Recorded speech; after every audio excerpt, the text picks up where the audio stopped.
Also Grenzen, ja, Grenzen sind wie Zäune. Ich kann es einfach nicht leiden. Da hinten, was wir nicht filmen dürfen natürlich, ist die Grenzstation Tunesien-Algerien. Und da, ungefähr 500 Meter in diese Richtung, diese kleine Bergkette, ist die algerische Grenze. Ist nicht so weit. Könnte man auch bequem mit dem Moped hochfahren und dann wäre man drüben. Aber leider ist da wie immer so eine imaginäre Linie, die irgendein Arschloch mal in die Welt gezogen hat, und deswegen ist für uns da Schluss, weil die Grenze ist völlig geschlossen. Für alle, sogar für Schäfer und Schafe. Und ja, damit ist unser nächster Aufenthaltsort erstmal Tunesien. Solange bis die sich hier wieder beruhigt haben und ihre Grenzen wieder aufmachen. Also wir befanden uns in Tunesien, wir wollten nach Algerien. Ich meine, eigentlich wussten wir, dass Tunesien eine Sackgasse ist. Zu dem Zeitpunkt, als wir dort eingereist sind, wussten wir, dass Libyen wegen Bürgerkrieg geschlossen ist und Algerien wegen Covid. Aber hinter uns haben sie ja alle Länder abgeriegelt, und eine Woche nachdem wir Italien verlassen haben, war ganz Europa im Lockdown. Und für uns als Reisende ergeben Grenzen als solche sowieso gar keinen Sinn. Also ich verstehe nicht, warum es Grenzen gibt. Warum hat irgendeiner mal eine Linie auf irgendeine Landkarte gezogen und gesagt, dieses Land, das nennt man jetzt Sudan, und dieses Land, das nennt man jetzt Ägypten, obwohl die Leute in Assuan den Leuten im Nordsudan ähnlicher sind, weit ähnlicher als die Leute in Assuan den Leuten in Kairo sind. Also rein von den Wertvorstellungen und vom Verhalten und auch von der Sprache her ergibt diese Grenze oft gar keinen Sinn. Also kulturell ist es nicht bedingt. Das hat mal einer mit viel Geld und Macht in die Lande gezogen, damit er festlegen kann, welche Ressourcen er sich aus dem Land ziehen kann und welche Ressourcen aus dem anderen Land gezogen werden und welche Steuern ich darauf zahle. Aber für Menschen und für Reisende ergeben diese Grenzen keinen Sinn. Das war halt einfach super spannend. Ich war noch nie in Afrika, und dann kamen wir bei Sonnenaufgang, sind wir in den Hafen von Tunis gefahren, überall diese kleinen weißen Häuschen mit den blauen Dächern. Für mich war erstmal dieser Straßenverkehr wahnsinnig spannend, weil natürlich die Städte, die afrikanischen Städte, das bebt nur so von Leben, von Farben, von verschiedenen Menschen. Da verkauft einer Gewürze, auf der anderen Straßenseite verkaufen sie Reifen oder Öl, oder es ist einfach so turbulent und bunt. Ich war froh, dass da so ein bisschen Rush Hour war und die Autos langsam gefahren sind, weil ich war nur mit Gucken beschäftigt erstmal.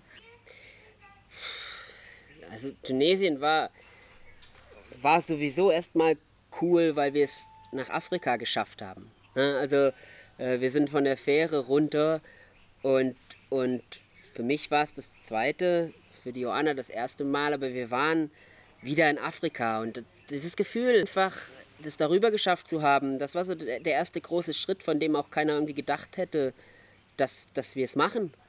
Besonders aufregend war unsere erste Campingnacht, wo wir das Zelt auf der Salzpfanne da aufgebaut haben.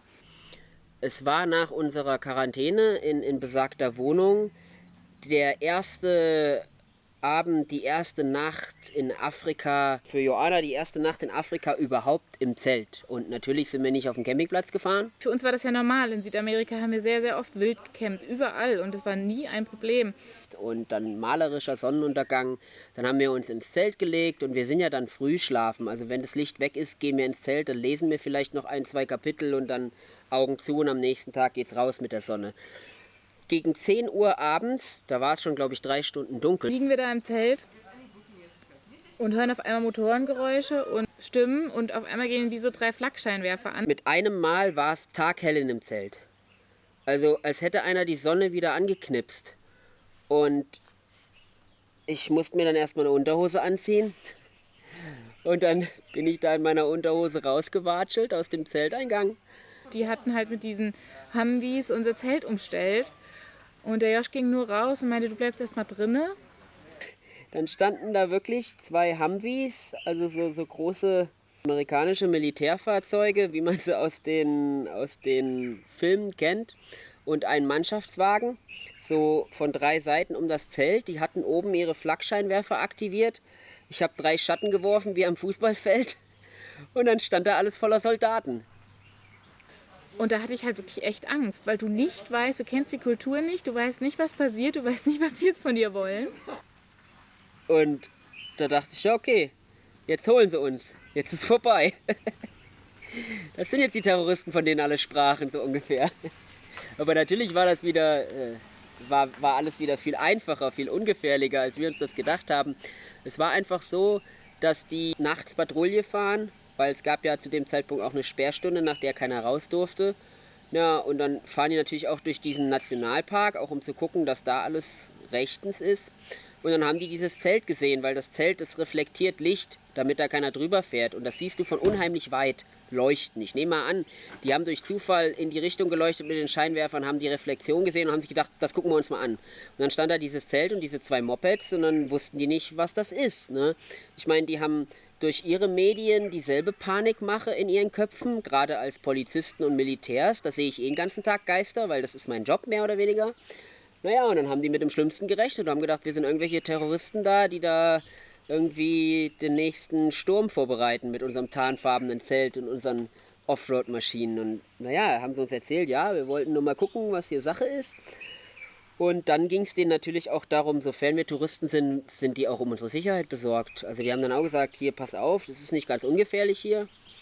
Ich habe dann gefragt, ja, sagt mal Leute, riesige Salzpfanne, ein Mensch weit und breit, was soll denn hier gefährlich sein?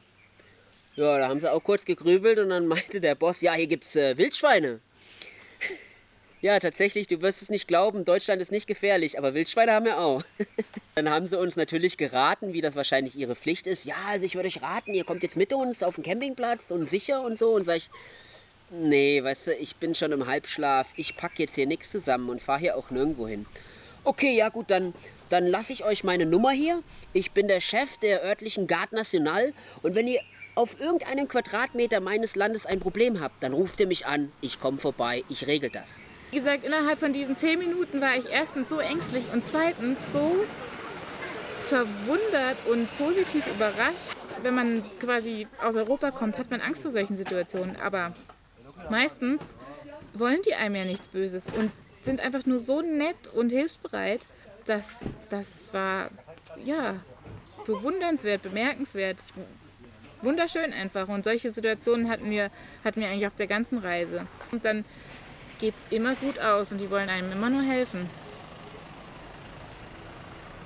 Diese Wohnungen da haben alle Flachdächer und da drauf steht dann ein Stühlchen, da kannst du Sonnenuntergang gucken. Und dann standen wir auf diesem Flachdach und das war abends und dann ruft natürlich kurz vor Sonnenuntergang der Muezzin. Die Moschee war wirklich, keine Ahnung, 50 Meter weiter und ich hatte Tränen in den Augen, weil ich mich an all die schönen Erinnerungen meiner ersten Afrikareise erinnert habe, weil das gibt es bei uns leider nicht. Also in Großstädten manchmal, aber bei uns im Haunetal steht noch keine Moschee. Nicht, dass ich es schade fände, wenn da eine stehen würde, weil dieser Gesang ist so das Inbegriff der arabischen und somit auch der nordafrikanischen Kultur. Und diese Kultur war es auch letzten Endes, die uns an dem Land so fasziniert hat. Denn Teil der Kultur ist es nicht nur da irgendwie 5-mal am Tag rumzuschreien, sondern Teil der Kultur ist auch das Wertesystem. Und ganz oben im Wertesystem dieser arabischen Kultur steht die Gastfreundschaft. Und das macht es natürlich unheimlich schön für Reisende wie uns, weil ja, du bist überall willkommen. Ja, diese Menschen werden bei uns oft, ich sag mal, tendenziell eher mit Ablehnung gestraft, wenn die als Flüchtlinge oder so zu uns kommen. Die sehen anders aus, die sprechen anders, die verhalten sich anders und was anders ist, das ja, lehnt man leichter ab als etwas, was man kennt. Und dann kommt man aber in deren Land als anderer, als Fremder und wird so offen willkommen geheißen. Und die Reaktion auf das gleiche Phänomen ist so anders, so viel freundlicher als bei uns. Und das, ja, natürlich verschönert dir jeden Tag, wenn die Leute dich anlächeln und fragen, wie es dir geht und interessiert sind daran, wo du herkommst. Ja, das alles ist so besonders an der arabischen Kultur und ganz besonders halt an Tunesien, weil das unser erstes arabisches Land auf dieser Reise war.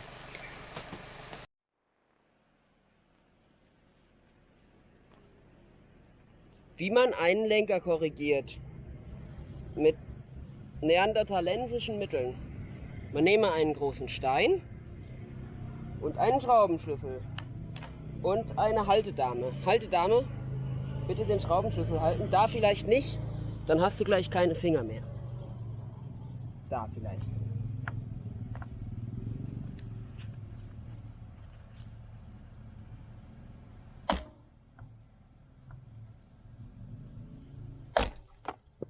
Ups.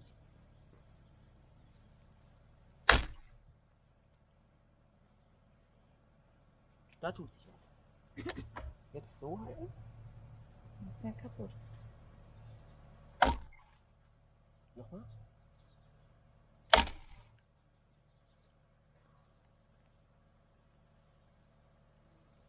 So, einen brauchen wir noch. So? Ne, so.